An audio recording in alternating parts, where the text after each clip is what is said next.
Bonsoir à tous et bienvenue à cette édition du 20h sur Equinox Télévision. À la une de ce journal, les petits pas du Cameroun vers l'amélioration du climat des affaires malgré les légères avancées des patrons d'entreprises dénoncent la mise sous tutelle de la justice et la pression fiscale asphyxiante pour le secteur privé. La deuxième édition du Cameroun Investment Forum s'est ouverte ce matin à Douala en l'absence de la première organisation patronale du pays. Une lueur d'espoir transparaît-elle pour des victimes de la catastrophe ferroviaire la plus meurtrière du pays? Pour la première fois, les directeurs généraux entrants et sortants de Camrail se sont présentés devant le juge au tribunal de grande instance des ECA, c'est dans le département du Nian-Ekele. C'était au cours d'une audience relative à cette catastrophe ferroviaire du 20 octobre 2016. Et puis à l'étranger, le climat reste tendu au Togo. L'opposition ne plie pas, elle continue d'exiger le départ pur et simple du président Faure Gnassingbé. Voilà pour le sommaire, les détails, c'est dans un instant.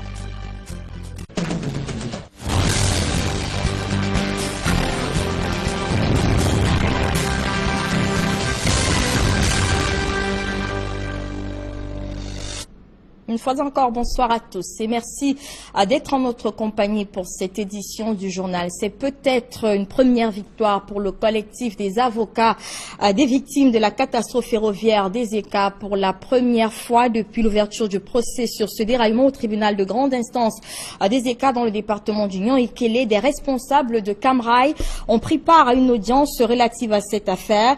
L'actuel directeur général de l'entreprise ferroviaire et son prédécesseur en fonction au moment des faits en octobre 2016, étaient présents sur le banc des accusés ce mercredi au parquet. Ils ont plaidé non coupables alors que la défense continue de soutenir la thèse de négligence ayant conduit à ce drame ferroviaire le plus important dans l'histoire du pays. Des précisions dans ce reportage de Joël Niembe et Hervé Kemier. La catastrophe ferroviaire des ECA est loin d'avoir livré son épilogue. L'ancien directeur général de Camrail, Didier Van der Bon, et l'actuel patron de la société de transport ferroviaire, qui avaient brillé par leur absence lors de la dernière audience, ont tous répondu présents, comme l'exigeait le collectif des avocats des victimes. Nous remercions déjà le tribunal qui nous avait suivis. Effectivement, ces deux personnalités ont retrouvé leur place dans le box des accusés. Et ce qui compte, ce n'est pas tant qu'ils viennent pour nous faire plaisir, c'est qu'ils répondent effectivement des reproches qui leur seront faites, de l'action qui est menée contre eux, et qu'ils nous disent ce qui s'est passé. Pourquoi ils n'ont pas pu assumer leurs responsabilités? Pourquoi n'ont-ils pas pris les précautions qui s'imposaient lorsqu'on connaît que tout partait d'un système de défaillance qui était déjà connu par l'entreprise? Ils savaient effectivement que ceux qui avaient un problème. Le directeur général actuel de Camrail a plaidé non coupable avant l'ouverture des débats du jour impliquant toutes les parties. L'audience était sur les bons rails au parquet des ECA, avec la comparution des témoins, d'une victime du drame et d'un expert qui a fait un exposé pour déterminer la cause de l'accident du train 152 du 21 octobre 2016. Ce volet judiciaire important pour les victimes est destiné à faire la lumière sur les raisons du drame. Dans l'exposé de l'expert, la cause tourne autour du système de freinage qui était défectueux et surtout négligé par les techniciens de la société de transport ferroviaire. Un avocat du collectif des victimes parle de négligence criminelle de Camrail. Parce que Camrail était au courant de la défectivité des appareils, des trains, des locomotives et des wagons. Et malgré cette connaissance de cette différence, Camrail quand même n'avait pas mis les trains sur les rails. Et ce jour particulièrement, au regard de l'abondance de la population, au regard du climat, Camrail, malgré tout prestige sur votre criminel, a laissé le train continuer, malgré les multiples années qui ont fait le débat. Le débat était bien nourri entre les avocats du collectif des victimes et ceux de Camrail. L'audience a duré près de 7 heures. Après le jeu de questions-réponses par les avocats des deux parties, mais la partie des victimes a demandé à la Cour de faire intervenir les familles des disparus de la catastrophe lors de la prochaine audience. Plus d'un an après le drame, les familles des victimes du train 152 attendent toujours des réponses. Et en rappel, l'accident ferroviaire des ECA survenu le 21 octobre 2016 avait officiellement fait plus de 70 morts et près de 600 blessés. À présent, ces dernières nouvelles relatives à la situation dans la partie anglophone du pays après les assassinats donc des 3 gendarmes dans la région du Nord-Ouest ces derniers jours. Un couvre-feu a à nouveau été instauré dans le département de la Mézame. La décision est du préfet de ce département. Elle est effective depuis hier nuit. Ainsi, dans les activités, les mouvements de personnes sont désormais restreints entre 22 h du soir et 5 h du matin. Les forces de sécurité quadrillent toujours la ville de Bamenda, chef-lieu du département de la Mézame, et les recherches se poursuivent pour mettre la main sur toutes les personnes impliquées dans le meurtre de ces gendarmes. Je le disais tout à l'heure, la 2e édition du Forum sur l'investissement au Cameroun s'est ouverte ce matin à Douala. La rencontre baptisée Cameroun Investment Forum se veut une plateforme pour vendre les opportunités d'affaires dans le pays. À noter que pour cette 2e édition, un nouveau plan d'industrialisation a été présenté aux opérateurs économiques ce jeudi. Plan censé offrir de nouvelles opportunités d'investissement à ces derniers. Cependant, pour une rencontre de cette envergure, quelques absences ont frappé l'attention des participants, notamment celle des ministres des Finances ou encore de l'eau et de l'énergie, ou même le ministre des petites et moyennes entreprises qui n'étant pas présentes à cette rencontre. Autre absence remarquée pour cette 2e édition du Cameroun Investment Forum, c'est celui de la plus grande organisation patronale du pays. Des précisions dans ce reportage d'Étienne Pascal Azégué et François Dikoumé. 5 secteurs ciblés, en l'occurrence l'agro-industrie, la métallurgie-sidérurgie, la chimie-pharmacie, l'habitat, l'énergie et le numérique, vont bientôt connaître un boom à travers le nouveau plan directeur d'industrialisation au Cameroun, avec de multiples opportunités d'affaires qui vont être offertes dans ces secteurs. Le ministre des Mines, de l'Industrie et du Développement technologique qui fait cette annonce pendant la 2e édition de la Cameroun Investment Forum qui se tient à Douala, précise que c'est un instrument au cœur du développement industriel. Les enjeux et les opportunités d'investir dans l'agri-business au Cameroun ont également été présentés par le patron du ministère de l'Agriculture et du Développement rural, tout comme le patron de l'Habitat et du Développement urbain a passé également en revue les mêmes opportunités, mais également les effets d'entraînement sur l'industrie en matière d'habitat et de logement au Cameroun. Certains ministères, tels que celui de l'économie, des finances, de l'eau et de l'énergie, sans oublier l'élevage et les pêches, qui sont pourtant parmi les secteurs cibles du plan directeur d'industrialisation du Cameroun, ont brillé par leur absence à la cérémonie inaugurale du 2e forum Investir au Cameroun.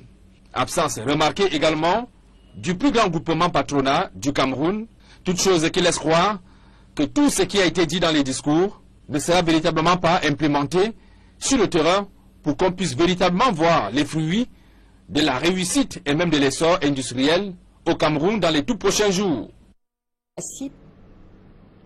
Et cette 2e édition du Cameroun Investment Forum est également une occasion pour l'État et les investisseurs d'apprécier le poids des mesures incitatives en matière de fiscalité. Si pour certains, des efforts ont été faits, il reste que pour plusieurs investisseurs, l'État du Cameroun peut continuer à lâcher du lest pour faire véritablement du pays l'usine de la nouvelle fabrique industrielle de l'Afrique. Des précisions avec Éric Marcial Diomo. Depuis de nombreuses années, le gouvernement camerounais n'a cessé de multiplier les mesures incitatives pour l'investissement dans notre pays. Parmi celles-ci, toutes les décisions allant dans le sens de l'allègement fiscal pour accroître l'attrait et l'investissement, gage de la croissance. Depuis un certain nombre d'années, on est entré dans ce qu'on appelle aujourd'hui l'optimisation fiscale. C'est-à-dire des deux côtés, c'est-à-dire autant du côté de l'administration, de donner la possibilité à, je dirais, à la communauté des affaires, pour parler de manière beaucoup plus générale, de pouvoir justement faire les affaires dans les meilleures conditions. Nous avons bien vu que l'administration a fait un gros travail sur ce plan-là, de façon à ce que, je dirais que la fiscalité, notamment la taxe, l'impôt, soit considéré et rentre, je dirais, dans la pratique quotidienne La loi numéro 2013/004 du 18 avril 2013 fixant les incitations à l'investissement privé en République du Cameroun en est une parfaite illustration. Or, ils sont nombreux, les partenaires économiques et au développement au Cameroun qui estiment que beaucoup reste à faire pour stimuler la croissance à travers la réduction de la pression fiscale. Elle est déjà suffisamment attrayante, mais nous pensons que ça peut encore s'améliorer. Suivant les demandes faites par beaucoup d'investisseurs, il y a encore des volets sur lesquels il est possible d'augmenter, n'est-ce pas, certaines incitations. Mais tout ceci doit se faire dans un cadre organisé. Comme vous le savez, nous sommes dans un régime actuellement de redressement de l'économie et il ne faudrait pas que les incitations fiscales noient, n'est-ce pas, les éléments attendus, n'est-ce pas, du développement économique. Au-delà de l'allègement fiscal pour la mise sur pied d'un cadre incitatif aux affaires, les experts pensent que de nombreux efforts sont à faire par le Cameroun dans les domaines de la mise en place d'un cadre juridique compétitif des affaires ou même de celui de la conceptualisation d'une véritable politique industrielle basée sur la transformation des productions locales. Et toujours à ce sujet, la prochaine loi des finances 2018 ouvrira-t-elle la voie à une fiscalité plus soutenable pour les entreprises du secteur privé? C'est en tout cas le vœu qui est formulé par les opérateurs économiques du secteur privé qui ont pris part donc à ce forum sur l'investissement. Ces créateurs de richesses espèrent voir ce texte aboutir aussi sur des mécanismes légaux facilitateurs de l'accès au financement. Plus de précisions avec Donald Agnozoa et François Dikoumé. La loi du 18 juillet 2017 fixant incitation à l'investissement privé au Cameroun.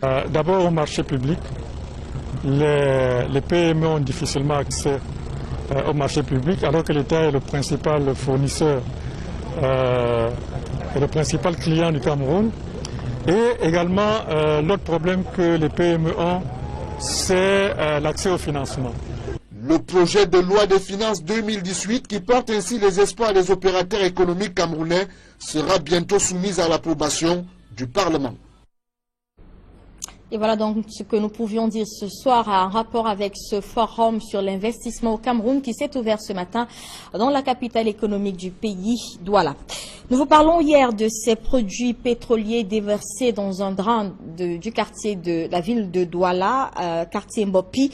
Eh bien, 24 heures après, la situation n'a pas beaucoup changé. La forte odeur piquante d'hier a certes diminué, mais elle reste suffisamment présente pour altérer la santé des populations autour de ce quartier. Une odeur suffisamment également qui renseigne sur les risques élevés des cas d'incendie dans cette partie de la ville.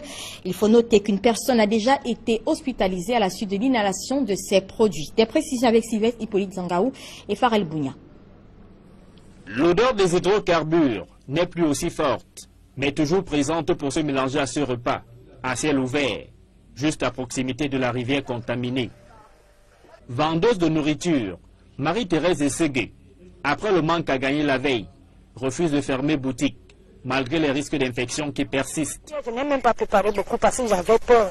Nous tous on se lamentait, on s'inquiétait ici, là, mais qu'est-ce qui va se passer ensemble? C'est ça qui va encore se passer à Douala. Mais qu'est-ce qui se passe? Ce matin, j'ai observé qu'il n'y avait plus assez d'odeur. C'est pour cela que j'ai préparé pour vendre.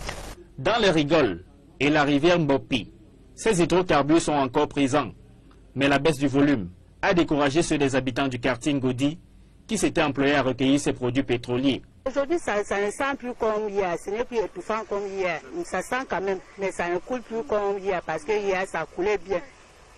Les gars qui puisaient ça, ils ont quand même puisé beaucoup. Beaucoup de gens ont puisé. Les chasseurs de pétrole sont donc partis, mais certains habitants de ce lieu dit Pongodi sont tombés malades à cause de la forte odeur de ces hydrocarbures.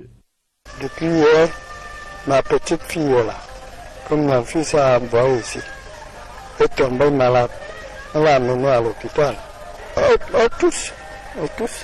Moi-même là, moi que je ne fais rien, ma petite machine que j'ai là dehors là, ça m'a rendu tellement fatigué depuis hier. Je ne bouscule pas comme je bousculais pour travailler. Les enquêtes ouvertes par les services de la délégation régionale de l'environnement pour le littoral sont en cours. afin de déterminer l'origine de ces hydrocarbures. Rendons-nous à présent à Botmakak. C'est un arrondissement du département du Nyon-Ekele dans la région du centre où les populations ont du mal à se déplacer au quotidien et pour cause, les infrastructures routières dans cette partie du pays sont totalement dégradées et quasiment impraticables. Tenez par exemple, il faut débourser la somme de 2000 francs ou peut-être même 3000 francs CFA pour être transporté sur une distance de 13 km.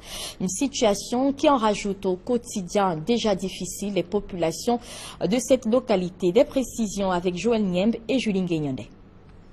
Voici la route qui conduit à l'arrondissement de Botmakak, département du Nyon-Ekele, région du centre. Cette route impraticable, remplie de bourbiers, ne cesse de provoquer la colère des habitants. La route est vraiment enclavée. Nous sommes totalement bloqués. Nos véhicules qui transportent les passagers, les vivres sont bloqués et toutes les voitures qui passent se gâtent tous les jours. C'est très grave. La route est complètement gâtée.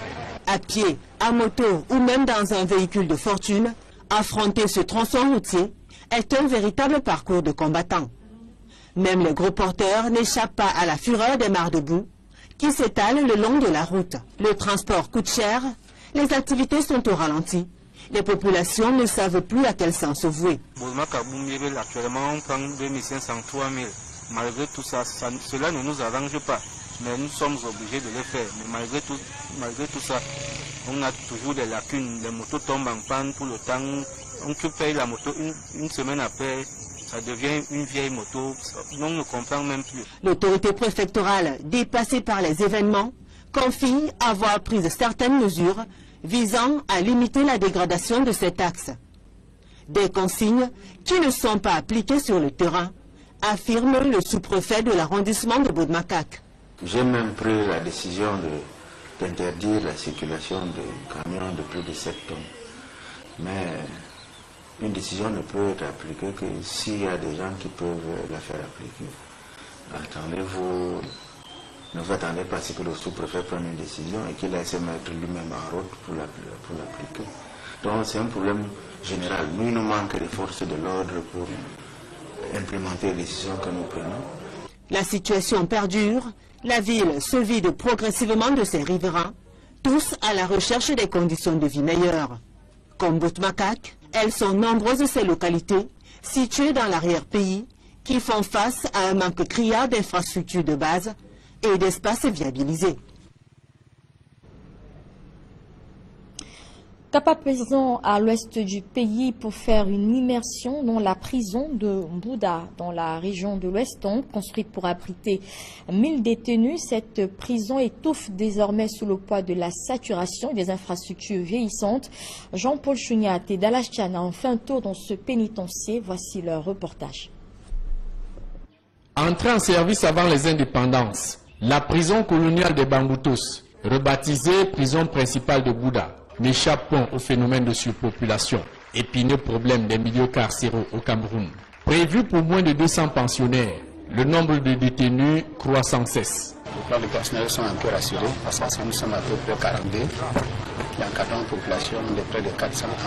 La bâtisse de 63 ans d'existence ne répond plus aux besoins de l'heure. L'ensemble de l'infrastructure affiche de profondes rides de vieillesse, en dépit des coups de peinture lui donnant une mine de jeunesse. On a vu que la cour n'est pas dallée, le quartier féminin n'est pas, les bureaux, tout est à refaire. Il faut reconstruire complètement la prison principale de Bouda. Et si le régisseur de ce pénitencier a mis un accent particulier sur la propreté des toilettes, les conditions de cuisson et le standard des repas servis aux détenus sont bien en deçà des minima de quantité et de qualité. Beaucoup d'améliorations a été fait dans le cadre de l'alimentation des détenus. Beaucoup reste aussi à faire. Ce sont nécessaires d'attirer l'attention de la recherche à ce sujet. À l'exemple des autres pénitenciers du Cameroun, les détenus de la prison principale de Bouda vivant dans la précarité et la promiscuité souffrent de maladies respiratoires, maladies de la peau, des maux de ventre et le VIH-Sida. Les globules qui s'injectent, quelqu'un, n'est-ce pas, qui a été contaminé et avec la même aiguille, il contamine les autres. Avec les 2 nouveaux cas que nous avons détectés aujourd'hui, Nous sommes à 14 séropositifs à la prison principale de Bouda. En attendant la réalisation du projet de construction de nouvelles prisons en vue du désengorgement des milieux carcéraux annoncé il y a quelques années, les 42 agents pénitentiaires travaillent dans des conditions intenables. Mais pour combien de temps? Pendant que chaque détenu espère au mieux vite quitter ce milieu de galère le jour de sa libération. À l'étranger, nous le disions, le climat social reste très tendu au Togo. L'opposition exige depuis plusieurs semaines déjà une réforme de la Constitution, mais également un départ pur et simple du président Faure Gnassingbé. Des milliers de manifestants sont à nouveau descendus dans la rue. On compte plusieurs blessés dans le nord du pays et partout. Le même mot d'ordre, Faure dégage, sur les pancartes. Dans une conférence de presse, des leaders d'opposition ont dénoncé le double jeu du pouvoir. Je propose donc d'écouter quelques leaders de l'opposition togolaise qui s'exprimaient au cours de cette conférence de presse dans ce pays. La coalition condamne avec la dernière énergie ces répressions sauvages et le double langage du régime. Elle continue d'exiger du régime la libération de toutes les personnes injustement arrêtées et détenues et aussi l'arrêt des poursuites judiciaires contre les prévenus et enfin l'amnistie pour toutes personnes condamnées qui sont élargies. Je vous annonce que dans la deuxième partie de ce journal, nous reviendrons sur ce forum sur l'investissement, mais plus précisément sur la prochaine loi des finances 2018. Notre invité ce soir est Emmanuel Kounié, c'est un économiste. Nous reviendrons donc sur ces différents sujets dans quelques minutes. Mais en attendant, un peu de sport. On est désormais mieux fixé sur les programmes d'enseignement à l'Académie nationale de football, tout au moins pour ce qui concerne la formation des formateurs. Les programmes ainsi que les contenus ont été validés au cours de la première session du Conseil des études de l'ANAFOOT. La rencontre s'est tenue à Yaoundé avec Cyril et Emmanuel Diop. Avant de rentrer de plein pied dans la formation des jeunes au métier du football, l'Académie nationale de football du Cameroun pense d'abord à la formation des encadreurs. La formation d'abord des chefs de pôle et les chefs de pôle adjoints. On doit les apprendre à faire des rédactions administratives. N'oubliez pas que c'est d'abord des entraîneurs. Ils auront un double rôle, superviser ce qui se passe sur le terrain, parfois aller sur le terrain travailler avec les jeunes et en plus être capable de faire des rapports à tout moment et envoyer du côté de l'ANAFOOT centrale de Yaoundé. Le tout premier conseil des études de l'ANAFOOT s'est tenu à Yaoundé et c'est au terme des travaux que les contenus des programmes d'enseignement des membres et structures qui composent l'ANAFOOT ont été validés. On a pu valider les contenus des programmes, la formation des entraîneurs, le contenu des programmes aussi des éducateurs, aussi des séminaires pour les médecins sportifs, les kitmasters. Donc, en grosso modo, pour les 10 pôles, nous avons validé tous les programmes. Les contenus des programmes d'enseignement validés, l'on annonce pour décembre le début des stages de détection des jeunes qui seront par la suite inscrits à l'Académie nationale de football du Cameroun. Le sport comme vecteur de la paix à Bertoua. 50 encadreurs venus de différentes régions du pays se sont retrouvés dans cette ville de l'Est du Cameroun. Ils sont venus se former sous la thématique de la paix et du sport dans cette partie du Cameroun. L'initiative qui regroupe les associations étrangères résidant au Cameroun vise à faire du sport un gage de la paix et de résolution des crises sociales qui sous-tendent donc le Cameroun. Benjamin Issam pour les détails. Une cinquantaine d'encadreurs sportifs venus des régions de l'extrême nord et de l'est viennent de passer 4 jours dans la capitale régionale, Bertoua. C'est d'enseigner aux encadreurs d'éducation physique et sportive, aux professeurs d'éducation physique et sportive, les valeurs du sport, comme le sport comme facilitateur du développement et promotion de paix. Alors, il ne suffit pas de former les professionnels en football, en handball, mais il suffit de former les professeurs d'éducation physique et sportive à promouvoir la paix en utilisant le sport. À l'origine de cette mobilisation des sportifs, le projet d'autonomisation des communautés et consolidation de la paix piloté par le Programme des Nations Unies pour le développement avec le soutien de l'association israélienne Mifalo, la Fondation Roger Mila et les ambassades d'Israël et du Japon. Quand vous donnez la passe à votre frère, alors quand vous marquez un but, c'est toute l'équipe qui gagne. Alors je dois comprendre que dans une société, j'ai toujours besoin de l'autre. Donc il faut promouvoir l'esprit d'équipe. Pour ces encadreurs sportifs, il s'est agi de renforcer le sentiment de confiance, d'auto-efficacité et d'appartenance à la communauté, mais surtout d'amener les jeunes à vivre en harmonie avec les autres.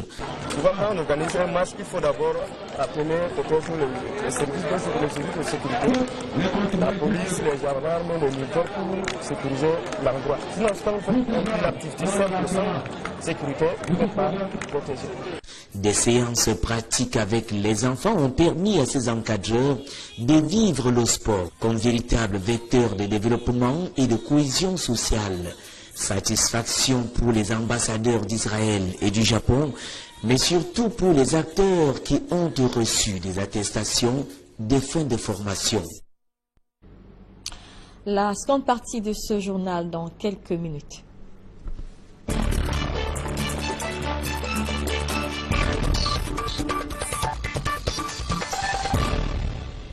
Je vous le disais tout à l'heure, ce soir, nous avons l'honneur d'avoir sur notre plateau M. Emmanuel Kounié. Bonsoir. Bonsoir Albertine et merci de me convier à cette séance, cette séquence. Et bonsoir également à tous vos téléspectateurs. Merci d'avoir accepté l'invitation d'Equinox Télévision. Je rappelle que vous êtes économiste et le principal sujet au centre de nos échanges, c'est donc le projet de loi de finances 2018, projet qui sera le principal centre d'attraction dès la prochaine session parlementaire de novembre qui s'ouvre le 14 novembre prochain. Mais avant d'en arriver à ce projet-là, quelques questions sur des sujets d'actualité. Nous venons de voir l'ouverture ce matin à Douala du Cameroun Investment Forum. Alors, est-ce que pour vous, cette plateforme aux côtés des autres qui existaient déjà, telles que justement le Business Forum ou encore la conférence économique, ont un impact sur les performances économiques du pays? Oui, ce qui est un peu embêtant, c'est que ces forums se tiennent, des résolutions se prennent, mais on est déçu parfois de constater que les résolutions ne sont pas toujours mises en application. Vous savez, lors du dernier Business Forum, Cameroun Business Forum, ici à Douala, il y a eu plusieurs résolutions qui ont été prises. Bon, on ne ressent pas, n'est-ce pas, les effets, n'est-ce pas, de la mise en œuvre de ces résolutions. Et bon, je crois que ceux qui sont en charge de toutes ces décisions-là qui sont prises doivent faire des efforts pour que, n'est-ce pas, toutes ces réunions qu'on fait, tous ces mouvements qu'on met en œuvre, qu'on essaie de faire, puissent produire des effets. Donc, je pense que ce qui s'est ouvert ce matin est un forum, je crois que c'est le deuxième, puisqu'il y a le deuxième, voilà. Et la dame qui préside qui a au four et moulin dans cette affaire fait beaucoup d'efforts parce que je crois que cette fois, elle a fait appel à beaucoup de bailleurs de fonds étrangers qui vont pouvoir être là. J'espère qu'on pourra au moins avoir une petite moisson et que nos entrepreneurs qui vont prendre part à cette réunion, cette grande réunion, pourront, n'est-ce pas, tirer profit de tout ce qui va être fait. Sur la rencontre de ce jour, la rencontre dans le forum sur l'investissement du Cameroun précisément, l'on a noté, vous l'avez suivi dans nos éléments, l'absence de la première organisation patronale du pays.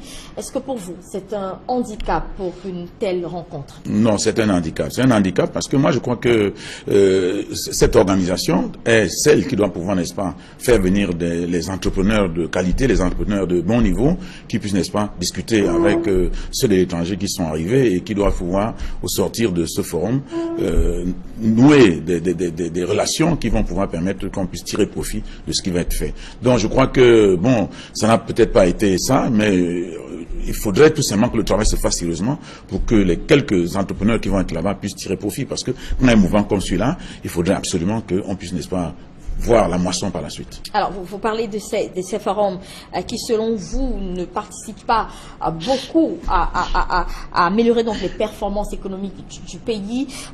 Vous n'avez pas, par exemple, mentionné le dernier classement Doing Business dans lequel l'on apprend que le Cameroun a quand même gagné 3 places.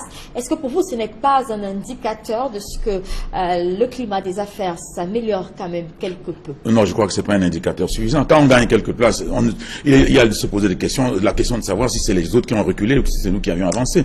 Donc le fait de gagner une place ou 2 places ne peut absolument rien prouver. Moi, je crois que il y a des indicateurs beaucoup plus sérieux, beaucoup plus palpables comme cela. Par exemple, quand les affaires avancent, on voit comment le produit intérieur brut avance. On voit, par exemple, comment la croissance se développe. On voit comment les activités, le chômage recule, etc.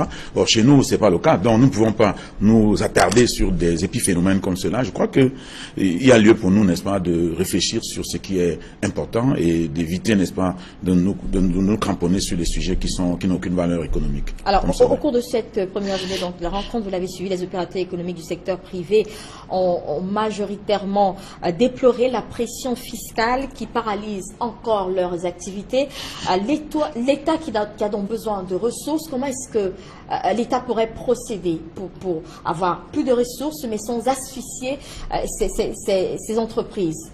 Non, mais l'État, lui, pense qu'il faudrait trouver les recettes fiscales pour pouvoir, n'est-ce pas, réaliser ses objectifs. Et moi, je crois que ce que l'État doit faire, c'est peut-être créer des taxes, mais il faudrait, au même moment, pendant qu'on crée des taxes, essayer de voir dans quelle mesure on peut aller aussi dans le sens, n'est-ce pas, de faciliter la tâche même fiscale aux entreprises qui peuvent nous permettre, n'est-ce pas, de créer l'activité. Parce que si les entreprises peuvent créer l'activité, ce n'est pas normal de faire pression sur eux au point que, n'est-ce pas, ils puissent peut-être fermer les portes. Donc, moi, je crois que ces taxes-là, elles seront appliquées à... Oui, il faut, vous savez, la taxe doit être appliquée sur la taxe doit être appliquée sur ceux qui ont un peu plus de moyens. Il faudrait que ceux qui ont un peu plus de moyens payent un peu plus.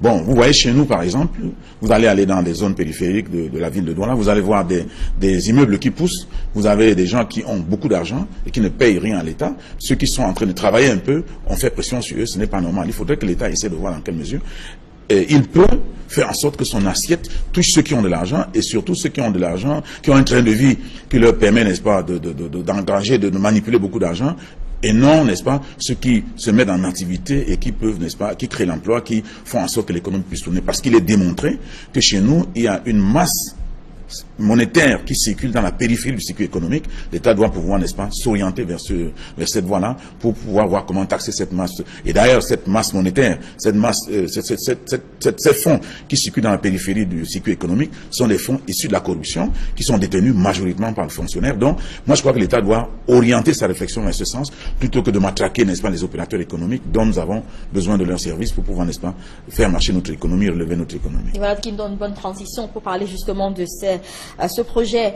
de loi de finances. L'un des éléments les plus frappants de ce projet qui sera donc à la table des députés dès le 14 novembre prochain, c'est l'augmentation de l'enveloppe budgétaire de plus de 140 milliards de francs CFA. C'est donc ce qui en transparaît donc à la première mouture de ce projet. Comment est-ce que vous comprenez cet additif? Oui, cet additif, cette augmentation, comme si vous regardez sérieusement, vous allez voir que pendant qu'il y a cette augmentation, il y a aussi l'augmentation, n'est-ce pas, de la dette. C'est-à-dire que la dette est passée de 700 milliards à 1000 milliards. C'est-à-dire que nous avons un budget de 4500 milliards et poussière avec le service de la dette qui coûte à lui seul 1027 milliards. C'est-à-dire presque 25% de ce budget-là. Donc si vous augmentez la dette, c'est-à-dire que vous vous engagez à prêter beaucoup, il est tout à fait normal. D'ailleurs, vous allez voir que le revenu du secteur pétrolier a baissé de 495 milliards à 387 milliards, dont une baisse de près de 108 milliards.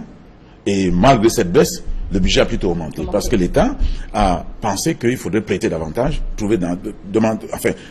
il faudrait des emprunts et ils vont prêter davantage et en ce moment, ça va relever le budget. Mais ce relèvement de budget ne signifie absolument rien, nous endettons et puis cette dette est en train de plomber notre budget. Je sais que on entend souvent certains économistes ou certaines personnes, certains fonctionnaires nous dire que le Cameroun n'est pas très endetté parce que notre dette est de l'ordre de 30% de notre PIB. Mais il faut noter que cette dette est mal négociée. Parce que le mécanisme de remboursement de cette dette fait en sorte que le service de la dette est très lourd et ça plombe notre budget. Aujourd'hui, 1027 milliards de francs comme service à dette pour un budget de 4500 milliards, cela veut dire que le service de la dette le poste le plus élevé de nos dépenses. Donc c'est des situations qu'il faut essayer de voir parce que si notre budget reste dans cette posture-là, il risque de se plomber par ce service de la dette que nous sommes obligés de réaliser parce que nous avons le Fonds monétaire international sur le dos et c'est d'ailleurs un service comment dirais-je, c'est un service de recouvrement de la dette extérieure dont nous sommes tenus de trouver les 1027 milliards, ce qui fait que si nous ne réalisons pas en recette notre budget dans l'intégralité, nous risquons, n'est-ce pas, de ne rien faire parce que nous aurons des problèmes du fait, n'est-ce pas, que la dette est la priorité. Est-ce que vous partagez l'avis de certains de vos collègues économistes également qui ont estimé qu'un budget de plus de 4500 milliards pour le Cameroun n'est pas assez réaliste et qu'il ne reflète pas le potentiel économique réel du pays? Oui, mais dès lors que l'État cette année va encore s'endetter de près de 1000 et poussières de milliards, si l'État réalise ses prêts, bon, l'État pourra peut-être pas réaliser le budget à 100%. D'ailleurs, il faudrait que nous voyions le compte de règlement de l'exercice 2017 pour savoir à quel niveau, n'est-ce pas, le budget de l'exercice 2017 a été réalisé pour pouvoir faire la projection sur 2018. Tous ces éléments, nous ne les avons pas, mais en réalité, notre économie aujourd'hui a des difficultés et ce n'est un secret pour personne. Nous sommes rentrés dans les APE, nous avons des problèmes sécuritaires, nous avons même un autre problème qui accourt aujourd'hui, qui est le problème anglophone, qui fait que nos relations avec le Nigeria, pour ce qui est de nos exportations, connaissent quelques difficultés, ce qui fait que l'économie a des problèmes, notre économie a des problèmes, et si nous augmentons notre budget à ce niveau, mais il faut noter que pendant que nous augmentons notre budget de 140 milliards, nous avons augmenté notre dette de 300 milliards, et nous avons diminué nos recettes pétrolières de 108 milliards, ce qui veut dire qu'on est presque resté sur place. Alors, l'on annonce, on va sortir par là également une exonération de la TVA sur les prêts d'une valeur inférieure à 2 millions accordés par les établissements de microfinance de première catégorie à leurs membres. Est-ce que les chefs d'entreprise devraient être un peu contents de cette innovation? Mais madame, vous parlez de près de moins de 2 millions, vous dites. C'est peut-être une avancée quand même. Oui, c'est une avancée, mais je crois que si on veut poser des actes, il faut poser des actes sensibles. Parce qu'en réalité, ça n'aura aucun impact sur notre économie. Moi, je dis, les microfinances d'ailleurs ne sont pas des structures qui ont vocation, n'est-ce pas, de faire des prêts. Les prêts doivent être faits par les banques qui peuvent, n'est-ce pas, escompter le crédit au niveau de la banque centrale. Les microfinances ont les dépôts de leurs clients. Ces dépôts n'ont pas vocation d'être prêtés parce que les dépôts sont en vue.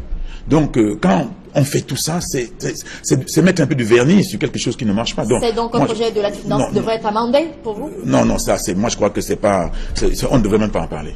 Merci à vous, Emmanuel Kounié, d'être venu ce soir. Vous êtes économiste. Merci d'avoir répondu aux questions de Equinox Télévision.